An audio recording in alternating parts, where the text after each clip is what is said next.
Halo siswa-siswi SMAK Penabur, selamat datang kembali dalam pembelajaran biologi. Bagaimana kabar kalian hari ini? Ibu berharap kalian dalam keadaan sehat dan semangat. Pada kesempatan kali ini, kita akan mempelajari mengenai sistem imun. Mari kita simak. Melalui pembelajaran sistem imun ini, anak-anak harus mampu menganalisis peran sistem imun dan imunisasi terhadap proses fisiologi di dalam tubuh. Adapun indikator pencapaiannya, yang pertama, mengidentifikasi komponen yang terkait dengan sistem imun non-spesifik dan spesifik. Menjelaskan mekanisme kerja atau respons sistem imun non-spesifik. Yang ketiga, mampu menjelaskan mekanisme pembentukan sistem imun spesifik dan responnya terhadap antigen. Yang keempat, harus mampu mengidentifikasi berbagai faktor yang mempengaruhi kerja sistem imun manusia dan meningkatkan sistem imun manusia itu sendiri. Nah, langsung saja mari kita lihat apa sih sistem imun itu.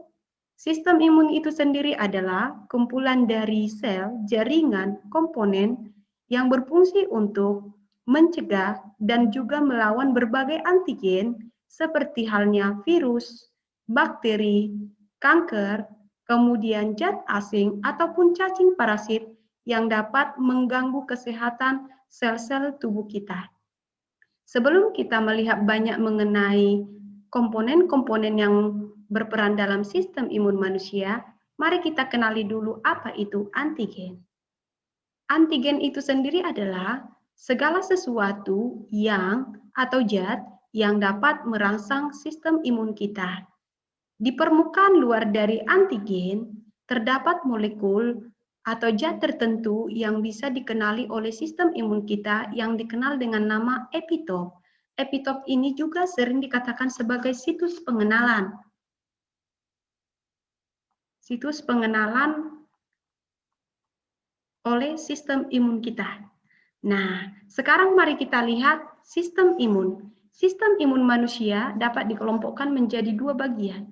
Yang pertama, pertahanan imun non-spesifik dan pertahanan imun spesifik. Apa itu pertahanan imun non-spesifik? Ini sering juga dikenal dengan nama innate immunity, artinya pertahanan bawaan yang sudah ada di dalam tubuh kita sejak kita lahir. Dan mereka merespon terhadap antigen dengan cara yang sama. Artinya, mau apapun bentuk patogennya, mereka memberikan reaksi yang sama. Maka dikatakan bersifat tidak spesifik. Sedangkan pertahanan imun spesifik, ini juga dikenal dengan acquired immunity, itu adalah pertahanan adaptif yang artinya pertahanan ini akan aktif jika sudah pernah dimasuki oleh antigen. Dan mereka hanya akan mengenal satu jenis antigen saja, sehingga dikatakan bersifat spesifik. Kali ini kita akan fokus mempelajari mengenai pertahanan imun spesifik. Mari kita lihat.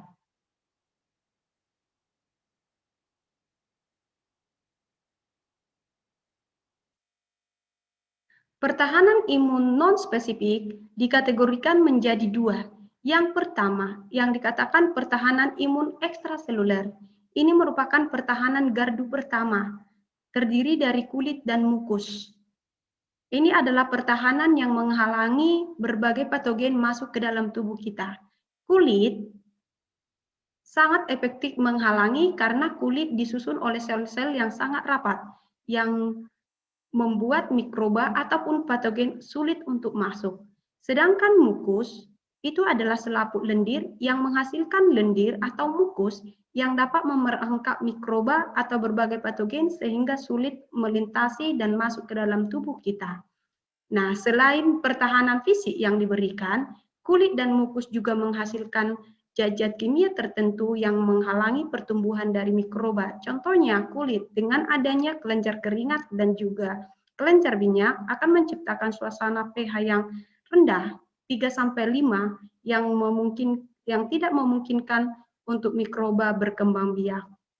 Begitu juga dengan mukus, lendir juga kadang menghasilkan berbagai zat seperti lisozim yang terdapat di air mata yang dapat melisis ataupun menghancurkan sel-sel bakteri.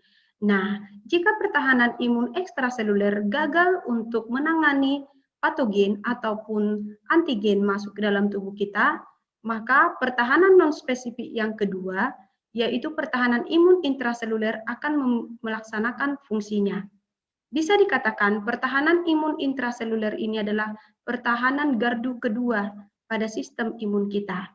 Terdiri dari mekanisme fagositosis, kemudian inflamasi atau yang sering dikatakan ini dengan peradangan, kemudian ada mekanisme demam, dan yang keempat yaitu peranan protein antimikroba. Mari kita lihat satu-satu. Yang pertama, fagositosis. Fagositosis itu sendiri adalah proses memakan mikroba ataupun patogen yang masuk ke dalam tubuh yang dilakukan oleh sel-sel fagosit yang ada di dalam tubuh kita. Mari kita lihat gambaran satu sel fagosit yang melakukan pemakanan penelanan terhadap suatu patogen. Di sini digambarkan ini adalah sel fagosit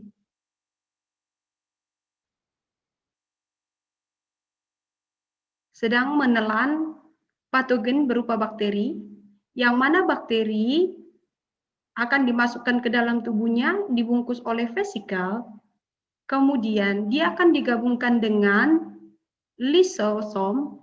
Masih ingatkah kalian pelajaran sel? Lisosom adalah organel yang mengandung banyak sekali enzim hidrolitik, atau yang dikatakan enzim penghancur. Nah, dengan bergabungnya lisosom dengan vesikel ini, maka bakteri yang tadi difagosit akan dihancurkan, kemudian nanti sisanya akan dibuang keluar dari sel. Nah, dengan demikian maka sel-sel tubuh kita akan terhindar dari efek negatif dari si bakteri. Siapa saja sel-sel yang berperan dalam kegiatan fagositosis ini? Mari kita lihat, ini melibatkan terutama leukosit, tipe neutrofil, eosinofil, dan makrofag. Mari kita ingat kembali bahwa leukosit memiliki berbagai macam jenis sel.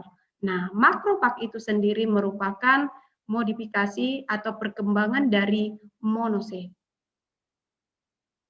Selain dari kelompok leukosit, ada yang dikenal dengan nama natural killer cell. Ini adalah sel-sel pembunuh alamiah yang akan membunuh sel-sel yang sudah terinfeksi, terutama terinfeksi oleh virus ataupun yang bersifat kanker. Mari kita lihat pertahanan kedua dari intraseluler. Inflamasi. Inflamasi seperti terlihat pada gambar, ini ditandai dengan adanya peradangan pembengkakan pada daerah yang mengalami luka. Sebenarnya inflamasi itu adalah respon pertahanan yang dilaksanakan oleh imun untuk mempersempit atau bisa dikatakan untuk mencegah peradangan lebih meluas. Di dalam proses inflamasi, di sini akan ada proses penghasilan histamin yang dihasilkan oleh sel mast. Masih ingatkah kalian, sel mast adalah salah satu sel yang terdapat di jaringan ikat yang dapat memproduksi histamin. Selain itu, basofil yang merupakan bagian dari leukosit juga akan menghasilkan histamin yang berperan untuk meningkatkan permeabilitas kapiler. Permeabilitas itu artinya aliran darah ke daerah luka akan dipercepat. Apa fungsinya? Untuk mempercepat pergerakan berbagai sel-sel fagosit tadi yang kita bicarakan sebelumnya menuju daerah yang luka yang dimasuki oleh patogen. Nah, setelah sel-sel fagosit nyampe di daerah luka, maka akan terjadi perlawanan terhadap patogen yang memungkinkan proses penyembuhan pada daerah luka akan semakin cepat dan akan menghindari adanya infeksi yang lebih meluas. Berikutnya, kita akan lihat mekanisme demam. Demam adalah mekanisme peningkatan suhu tubuh yang dilakukan oleh tubuh kita sebenarnya sebagai respon terhadap toksik yang dihasilkan oleh patogen ataupun antigen. Kenapa dilakukan peningkatan suhu tubuh? Karena dengan peningkatan suhu tubuh dapat menghambat pertumbuhan mikroba. Tetapi jika demam terlalu tinggi, justru ini juga bisa berbahaya kepada sel-sel tubuh kita karena dia dapat merusak enzim metabolisme sehingga bisa bersifat fatal jika tidak segera ditangani. Dan bagian yang terakhir yang berperan dalam pertahanan seluler, yaitu dengan bantuan protein antimikroba. Protein antimikroba ada dua, yang pertama interferon, yang kedua adalah protein komplement. Interferon sendiri adalah protein yang dihasilkan oleh sel-sel yang terinfeksi. Coba perhatikan, terutama yang terinfeksi oleh virus, dia akan melepaskan interferon ke lingkungan. Ini merupakan informasi pada daerah-daerah tetangganya atau sel-sel yang sehat yang berada di sekitarnya agar meningkatkan sistem imunnya. Maka ini akan resisten terhadap serangan dari si virus. Sedangkan protein komplement ini adalah salah satu protein yang dihasilkan oleh hepatosit yang mampu melubangi ataupun menghancurkan sel-sel dinding dari bakteri. Dengan membentuk pori-pori pada sel patogen atau sel bakteri, maka nanti cairan-cairan yang ada di luar sel akan masuk sehingga membuat si bakteri ini akhirnya lisis dan hancur. Nah, itu semua adalah pertahanan non-spesifik yang dimiliki oleh sistem imun kita. Untuk selanjutnya, kita akan mempelajari sistem imun spesifik di pertemuan kedua dan ketiga. Sekian dan terima kasih.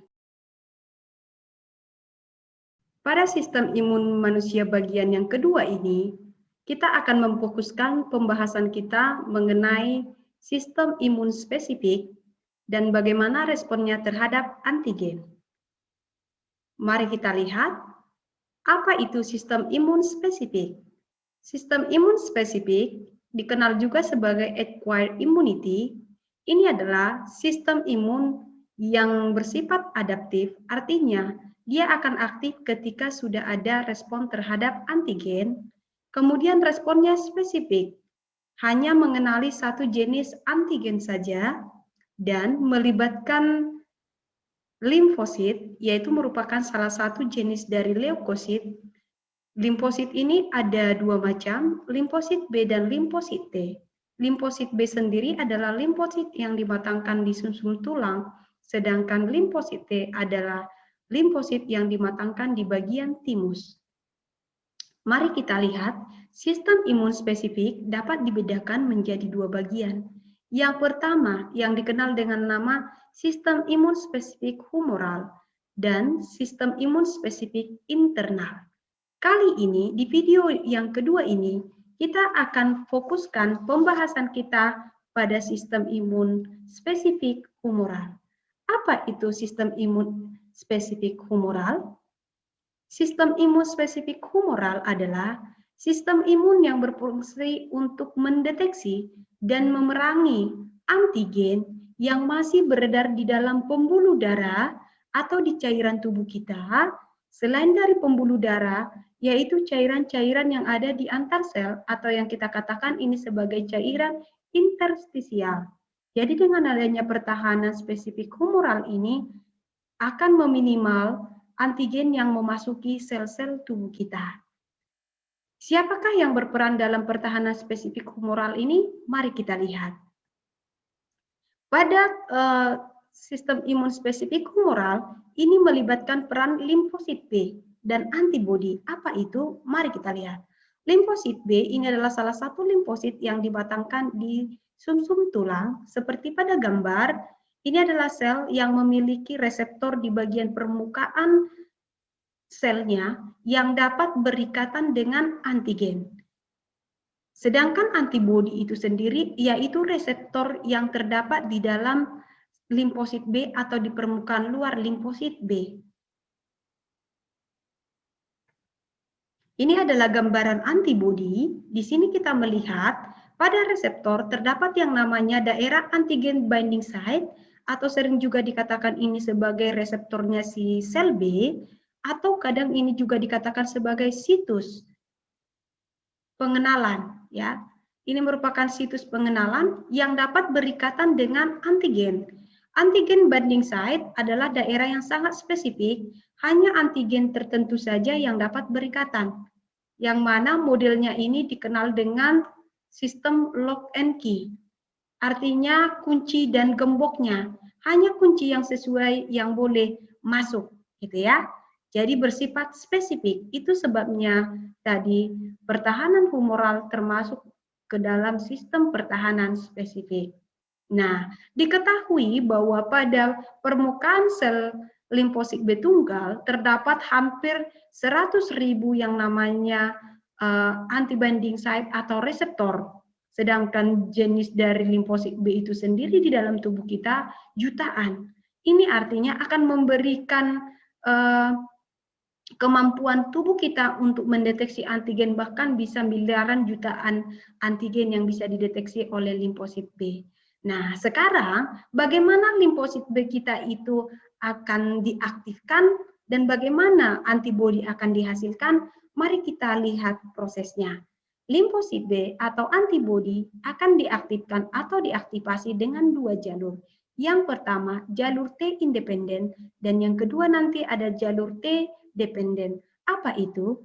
Jalur T independen artinya sel B, limfosit B dapat berinteraksi langsung dengan antigen. Jadi dia nanti akan terseleksi sendiri seperti yang kita lihat pada gambar. Ini sangat banyak jenis dari limfosit B, kemudian ada antigen tertentu yang masuk. Nah, limfosit yang cocok dengan antigen melalui pengikatan site binding site tadi atau BCR tadi, maka ditemukan sel B yang cocok yang mengenali si antigen. Nah, ini akan teraktivasi. Jadi ini dikenal dengan sel B teraktivasi. Nah, sel B yang teraktivasi kemudian akan melakukan proliferasi atau perbanyakan diri dan juga berdiferensiasi. Sebagian dia akan menjadi sel B memori, dan sebagian menjadi sel B plasma, yang mana sel B plasma nanti akan melepaskan reseptornya, itulah yang kita kenal dengan antibodi. Jadi antibodi inilah nanti yang akan beredar ke dalam pembuluh darah dan juga cairan di antara sel-sel kita atau humoral kita untuk menangkap dan juga mencegah si antigen masuk ke dalam sel kita. Sedangkan sel B memori, ini adalah sel B yang memiliki ingatan terhadap antigen jenis yang masuk ya, yang dia kenali. Jadi jika suatu saat nanti si antigen yang sama masuk, maka si sel B memori dapat dengan cepat memperbanyak diri dan menghasilkan antibodi. Maka respon yang diberikan juga akan jauh lebih cepat. Nah, kecepatan respon ini sangat penting untuk meminimalkan kerusakan yang ditimbulkan oleh si antigen atau si patogen yang masuk ke dalam tubuh kita. Nah, sedangkan jalur yang kedua yang dikenal dengan nama jalur T-dependen, ini artinya si sel B tidak dapat berinteraksi langsung dengan si antigennya, tetapi dia dibantu oleh satu sel T yang lain atau limfosit T yang dikenal dengan nama limfosit T helper. Ya, limfosit T helper ini adalah salah satu jenis limfosit T yang dapat berinteraksi dengan sel-sel fagosit, terutama makrofag. Dalam hal ini adalah makrofag. Jadi ketika si antigen masuk ke dalam tubuh kita, maka si makrofag yang merupakan sistem pertahanan non-spesifik akan memakan si bakteri, ya. Kemudian bakteri masuk ke dalam tubuhnya, dia akan menguraikan, mengambil antigennya, lalu ini akan dipresenting atau ditampakkan, dimunculkan ke permukaan selnya melalui satu protein yang khas yang disebut MHC, Major Histocompatibility Complex tipe 2. Ini akan dipresenting ke si T helper atau ditunjukkan ke T helper. Nah, melalui mekanisme ini T helper akan aktif ya. Dia menjadi aktif dan melepaskan suatu zat yang disebut namanya sitokin. Sitokin ini adalah suatu zat kimia yang merangsang sel B untuk datang. Kemudian sel B akan mencocokkan reseptornya terhadap antigen yang dipresenting oleh si T helper. Nah, sel B yang cocok akan teraktivasi. Kemudian sama responnya pada jalur T independen, ya, sel B yang teraktivasi, ingat selalu teraktivasi, artinya yang cocok dengan antigen, ya, karena tipe sel B di dalam tubuh kita sangat beragam, jadi proses ini adalah proses pencocokan, gitu ya. Nah, dia akan berproliferasi dan juga berdiferensiasi membentuk sel B plasma, ini adalah sel B plasma, yang akan membentuk yang namanya antibodi, yang kemudian akan bergerak ke pembuluh darah dan cairan interstisial untuk menangkap tipe antigen yang dikenalinya tadi, ya. Nah, kemudian sel B memori berperan untuk ingatan terhadap antigen tersebut.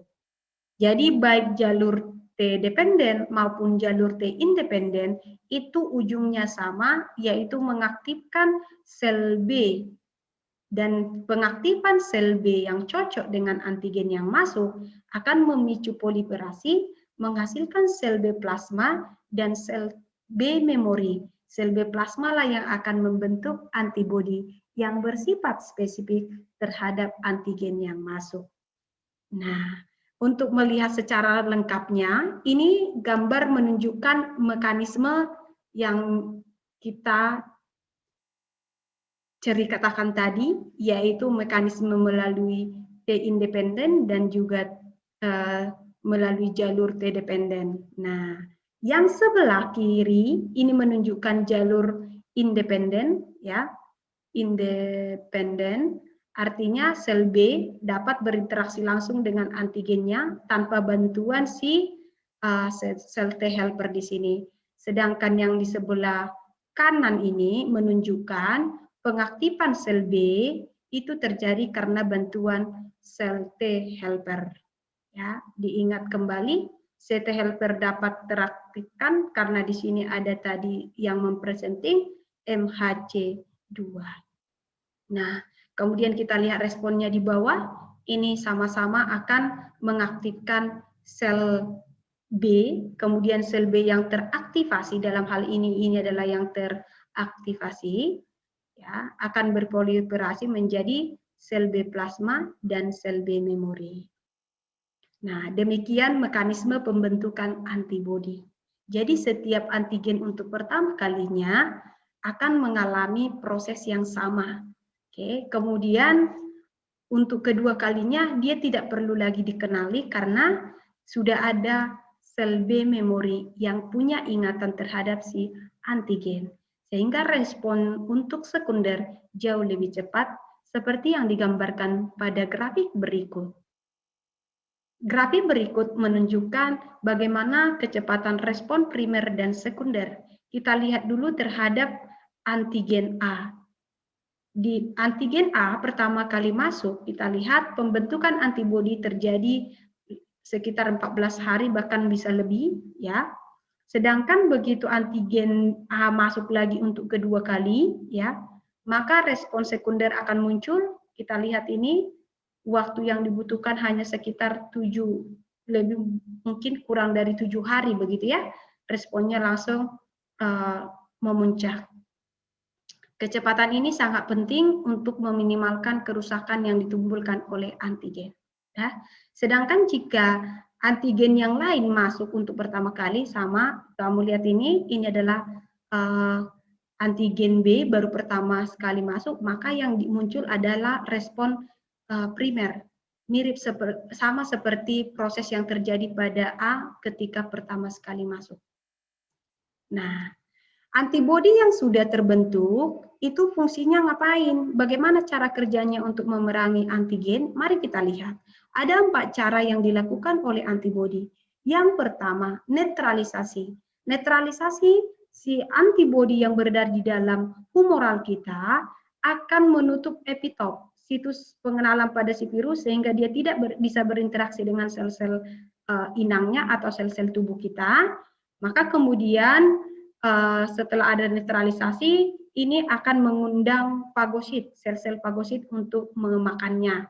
Kemudian yang kedua, ada yang namanya aglutinasi atau sering dikatakan penggumpalan, di mana nanti antibodi akan memerangkap antigen yang masih terdapat di dalam patogennya, kemudian dia dikumpulkan, digumpalkan, lalu ini akan mengundang yang namanya fagosit untuk menghancurkan, memakan dan menghancurkannya. Cara yang ketiga yaitu dengan presipitasi atau sering dikatakan ini pengendapan, ini hampir sama dengan penggumpalan, bedanya antigennya terlarut atau berada di dalam larutan ya. Ini juga nanti akan mengarahkan kepada fagosit atau si pemakan dari patogen, ya. Dan yang terakhir yaitu dengan cara aktivasi sistem komplement. Masih ingat ya sistem komplement, protein komplement, ya. Nah, keberadaan antibodi yang menempel ke sel-sel asing atau sel-sel patogen di sini, ini adalah sel asing, ini adalah antibodi, dia memberikan tanda kepada protein-protein komplement bahwa ini adalah si patogen atau si penyebab penyakit. Maka nanti protein-protein komplement akan berkumpul di sana, kemudian dia akan membentuk pori atau lubang-lubang pada si sel asingnya atau si sel patogennya. Nah, hal ini akan menyebabkan sel asing menjadi lisis ataupun hancur. Nah, demikian anak-anak cara pertahanan humoral kita untuk memerangi berbagai penyakit. Nah, demikian penjelasan tentang sistem imun spesifik humoral. Semoga apa yang kita pelajari hari ini bermanfaat dan bisa menambah pemahaman kalian mengenai cara kerja sistem imun kita. Pada sistem imun manusia bagian yang ketiga ini, kita akan memfokuskan pembahasan kita mengenai sistem imun spesifik, terutama sistem imun spesifik intraseluler. Mari kita lihat kembali, sistem imun spesifik adalah sistem imun yang bersifat adaptif atau sistem imun yang akan terbentuk ketika sudah ada interaksi dengan antigen. Kemudian dia bersifat spesifik, artinya hanya efektif untuk melawan satu jenis antigen saja. Yang mana sistem imun spesifik terdiri dari dua kelompok, yaitu imun spesifik humoral dan sistem imun spesifik intraseluler. Di video 2 kita sudah membahas tuntas tentang imun spesifik humoral, di mana terbentuk antibodi yang akan memerangi antigen yang ada di dalam humoral kita, seperti di darah dan juga cairan interstisial. Kemudian pertanyaannya adalah, bagaimana cara tubuh kita untuk mendeteksi dan menghancurkan antigen yang sudah berhasil masuk ke dalam sel? Nah, disinilah pentingnya pertahanan imun spesifik intraseluler. Apa itu pertahanan imun spesifik intraseluler? Ini adalah pertahanan imun yang akan mendeteksi sel-sel yang terinfeksi virus atau yang sudah dimasuki oleh antigen, kemudian nanti akan dihancurkan.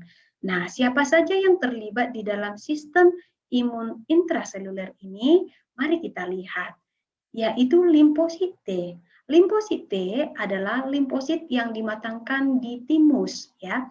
Sama seperti pada sel B, mari kita lihat pada gambar, ya. Sel T juga memiliki reseptor di bagian permukaan selnya, yang mana reseptor itu di sana di bagiannya ada yang namanya antigen binding site atau sering juga dikatakan ini sebagai TCR.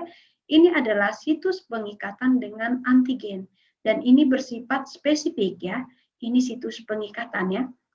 Pengikatan dengan antigen, ya.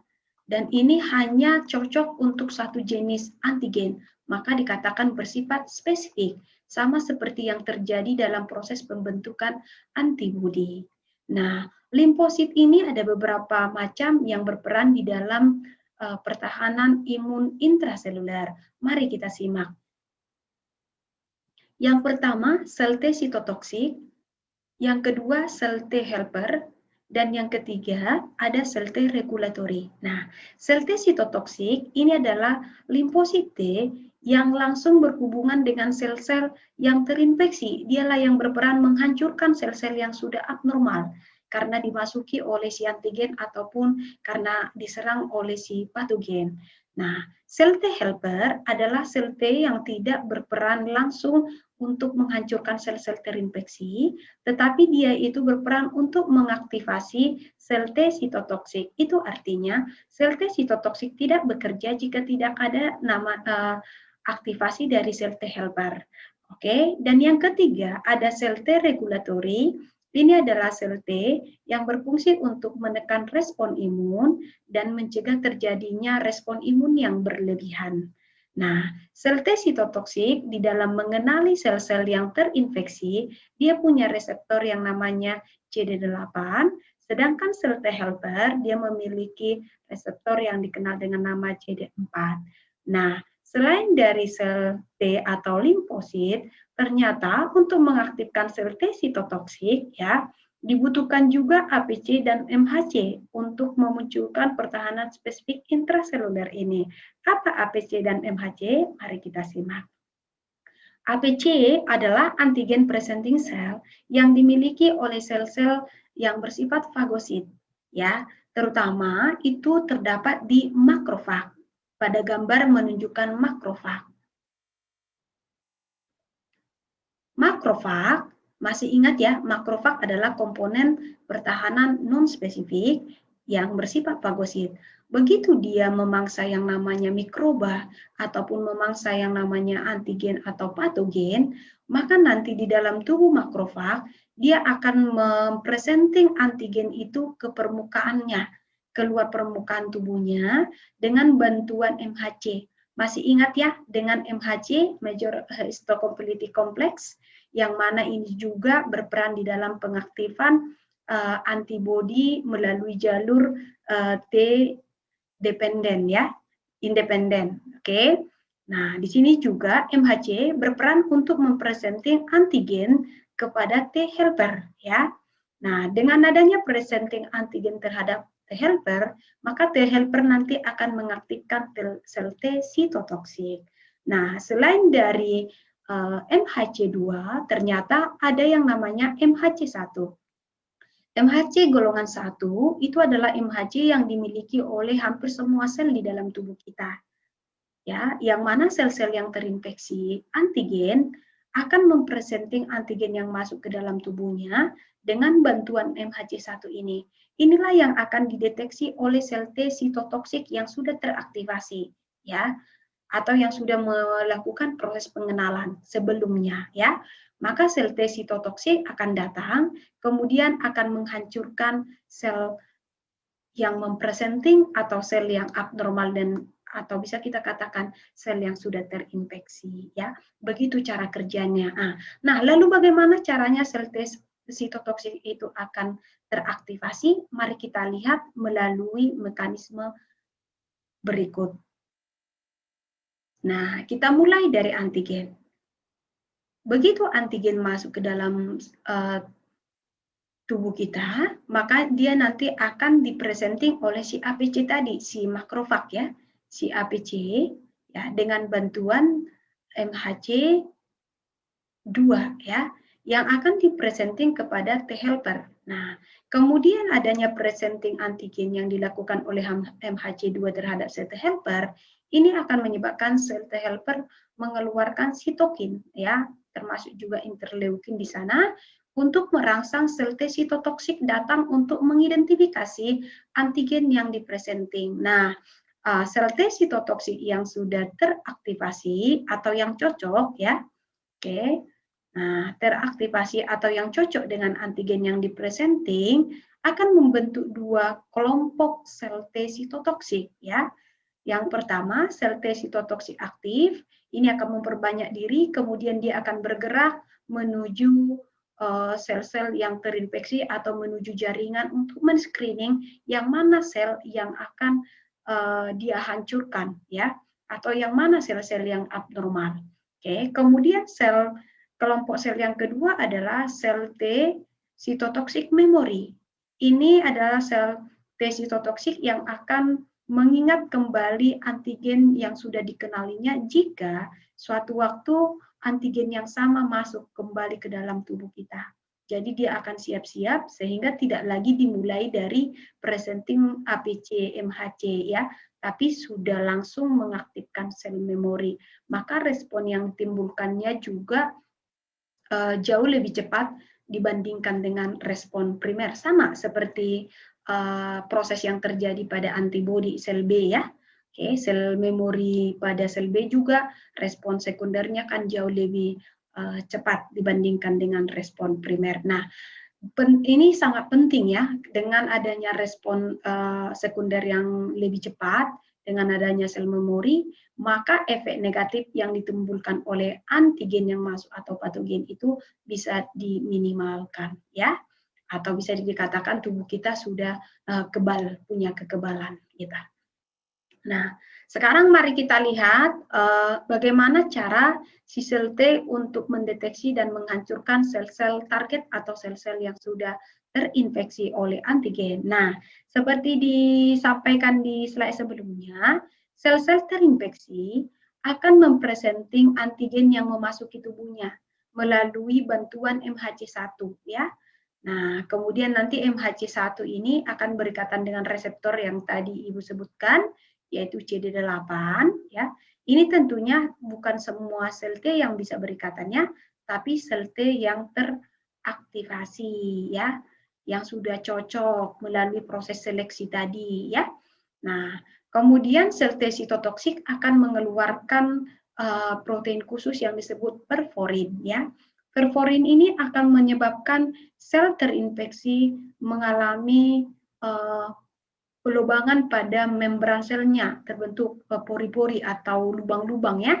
Nah, ini menyebabkan si sel sel tubuh kita yang terinfeksi atau si sel target yang abnormalitas kemudian menjadi mati atau hancur ya. Kenapa dihancurkan? Tentunya ini sangat penting agar tidak digunakan oleh virus ataupun patogen untuk memperbanyak dirinya ya. Nah, kemudian sel T sitotoksik itu akan mencari sel lain yang terinfeksi oleh antigen yang sama. Nah, dengan demikian, sel T akan membersihkan sel-sel kita yang sakit atau sel-sel kita yang abnormal, ya, mencegah si patogen bisa memperbanyak dirinya, yang akhirnya kemudian nanti akan menyebabkan kerusakan yang lebih luas, ya. Nah, demikianlah anak-anak cara pertahanan intraseluler untuk menanggulangi antigen yang sudah masuk ke dalam sel-sel kita. Nah, jadi antibodi dan juga sel T sitotoksik ya bekerja sama untuk membersihkan antigen. Kalau antibodi membersihkan di cairan di mana antigen belum masuk ke dalam sel, kalau sel T sitotoksik menghancurkan sel-sel yang sudah terinfeksi dan dua-duanya bersifat spesifik ya. Baik, sampai di sini penjelasan Ibu mengenai topik kita di bagian yang ketiga ini. Sekian dan terima kasih. Semoga apa yang Ibu sampaikan bermanfaat dan bisa menambah pemahaman kalian mengenai sistem imun.